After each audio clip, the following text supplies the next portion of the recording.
வரும் 17ஆம் தேதிக்குள் எண்ணெய் அகற்றும் பணிகளை முடித்து அறிக்கை அளிக்க வேண்டும் என தென்மண்டல தேசிய பசுமை தீர்ப்பாயம் உத்தரவு பிறப்பித்திருக்கிறது.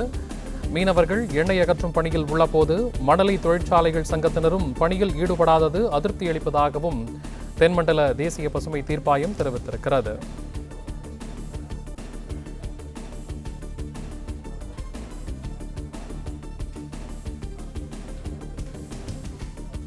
வரும் 17ஆம் தேதிக்குள் எண்ணெய் அகற்றும் பணிகளை முடித்து அறிக்கை அளிக்க வேண்டும் என தென்மண்டல தேசிய பசுமை தீர்ப்பாயம் உத்தரவு பிறப்பித்திருக்கிறது. இதுகுறித்த கூடுதல் விவரங்களோடு செய்தியாளர் மாணிக்கம் இணைப்பில் இருக்கிறார். மாணிக்கம், இது குறித்த முழு விவரங்களை வழங்கலாம்.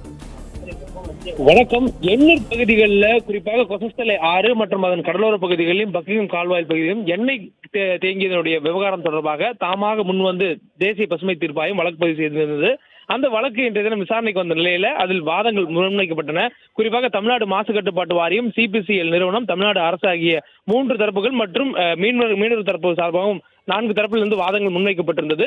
இந்த வாதங்களை கேட்ட நீதிபதிகள் வரக்கூடிய 17ஆம் தேதிக்குள்ளாக, அதாவது தீர்ப்பாயம் கொடுத்திருக்கூடிய தற்போதைய உத்தரவுல வரக்கூடிய 17ஆம் தேதி ஞாயிற்றுக்கிழமைக்குள்ளாக எண்ணெய் அகற்றும் பணிகளை முழுவதுமாக முடித்திருக்க வேண்டும். அனைத்து பகுதிகளிலும் தேங்கியிருக்கக்கூடிய எண்ணெய்களை முழுவதுமாக அகற்ற வேண்டும் என்ற ஒரு உத்தரவு கொடுத்திருக்கிறார்கள். மேலும் அது குறித்தான நடவடிக்கைகள் முடிந்ததுக்கு பிறகான அறிக்கையை தாக்கல் செய்ய வேண்டும் என தீர்ப்பளித்து வரக்கூடிய 18ஆம் தேதிக்கு வழக்கை தள்ளி வைத்திருக்கிறார்கள். தொடர்ந்து இந்த பகுதிகளுக்குள் எண்ணெய் அகற்றுவதற்கான பணிகள் மேற்கொள்வதற்கு 20ஆம் தேதி வரையிலுமான காலம் எடுக்கும் என்ற ஒரு தகவலானது தமிழ்நாட்டினுடைய மாசு கட்டுப்பாட்டு வாரியம் சார்பாக சொல்லப்பட்டிருந்தது. அதனை அடுத்து சிபிசிஎல் நிறுவனம் குறைந்தபட்சமாக ஞாயிற்றுக்கிழமைக்குள்ளாக அந்த 95% எண்ணெய் அகற்றும் பணிகள் முடிக்கப்படும் என்ற ஒரு தகவலை சொல்லியிருந்தார்கள். ஆனால் இதை கேட்ட தீர்ப்பாயம், ஆனால் எக்காரணத்தை கொண்டும் ஞாயிற்றுக்கிழமை தாண்டி இந்த தண்ணீரில் மேலும் எண்ணெய்கள் இருக்கக்கூடாது, அதே போன்று தண்ணீரில் இருந்து கடலுக்குள்ளாக செல்லக்கூடிய வகையில எண்ணெய்கள் இருப்பதாக மீனவர் தரப்பில் குற்றம் சாட்டப்பட்டது. தொடர்ந்து அதுக்கு பதிலளித்த சிபிசிஎல் நிறுவனம் அந்த பகுதிகள் முழுவதும் எண்ணெய் தேங்கியுடைய பகுதியில் 3 அடுக்குகளாக தடுப்புகள் அமைக்கப்பட்டிருப்பதாகவும் அதன் காரணமாக அதிக அளவிலான உயரமான அளவில் அலையடித்த போதிலும் கடலுக்குள்ளாக எண்ணெய் செல்லாத வகையில தடுப்புகள் அமைக்கப்பட்டிருக்க என்ற விளக்கத்தை கொடுத்திருந்தது. இருந்த போதும் முகத்துவாரம் முழுவதுமாக மூடப்படவில்லை என்ற விவரங்களை ஏன் தீர்ப்பாயத்துக்கு சொல்லவில்லை என்ற ஒரு கேள்வியை தீர்ப்பாயம் முன்வைத்தது. தொடர்ந்து அந்த பகுதிகளுக்குள்ளாக எண்ணெய் உறிஞ்சக்கூடிய அந்த ஆயில் பேட் என்று சொல்லக்கூடியவை 9000 அளவுல மட்டுமே பயன்படுத்தப்பட்டிருப்பதாக சொல்லப்பட்டிருந்தது. கூடுதலான அளவுல அதே அளவுல ஏன் அதை பயன்படுத்தப்படவில்லை? தடுப்புகள் அமைக்கக்கூடிய அதே நேரத்தில் எண்ணெய் உறிஞ்சக்கூடிய பேடுகளையும் அமைக்கப்பட்டிருந்தால் விரைவாக எண்ணெய்கள் அகற்ற முடிந்திருக்கும். முக்கியமான காலகட்டத்தை சிபிசிஎல் தவறவிட்டு விட்டதாகவும் தீர்ப்பாயம் அதிருப்தி தெரிவித்திருந்தது.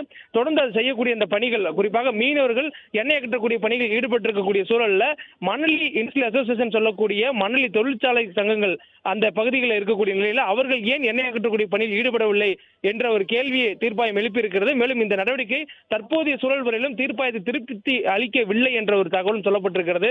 தொடர்ந்து தீர்ப்பாயம் இந்த அரசினுடைய நடவடிக்கை, சிபிசிஎல் நடவடிக்கை அனைத்தும் அறிவியல் பூர்வமாக வரக்கூடிய 17ஆம் தேதிக்குள்ளாக எண்ணெய் அகற்றும் பணியை முடிக்க வேண்டும் எனவும் அதற்கு பிறகாக அந்த அறிக்கையை தாக்கல் செய்ய வேண்டும் எனவும் உத்தரவிட்டிருக்கிறார்கள். மேலும் இந்த வழக்கு அடுத்த விசாரணைக்காக வரக்கூடிய 18ஆம் தேதிக்காக தள்ளி வைக்கப்பட்டிருக்கிறது.